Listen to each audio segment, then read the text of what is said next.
MIDC police Thane Solapur शहरात गुरुवारी मध्यरात्री कर्तव्यावर असताना मध्यरात्री डायल 112 वरून फेक कॉल आल्याने एका इसमावर गुन्हा दाखल झाला आहे. गणेश टेक्सटाईल्स MIDC सोलापूर येथे कॉलर घटनास्थळी असून कॉलरच्या भावाने मर्डर केला आहे. त्यावर पोलीस कॉन्स्टेबल सोमनाथ वाघमारे गेले असता गणेश टेक्सटाईल्स MIDC सोलापूर येथे विनायक विलास गायकवाड राहणार 129 निवारानगर सिद्ध हनुमान मंदिराजवळ सोलापूर हा मिळून आला. त्यावेळी त्याच्याकडे चौकशी करण्यात आली असता यावेळी मीच डायल 112 ला कॉल केला होता असे सांगितले.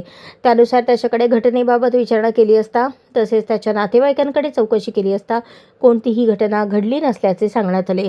यावरून खात्री झाली की इसम नामे विनायक विलास गायकवाड याने डायल 112 वर कॉल करून खोटी माहिती दिल्याने त्याच्याविरुद्ध MIDC पोलीस ठाणे येथे भारतीय न्याय संहिता कलम 217 प्रमाणे गुन्हा दाखल करण्यात आला आहे.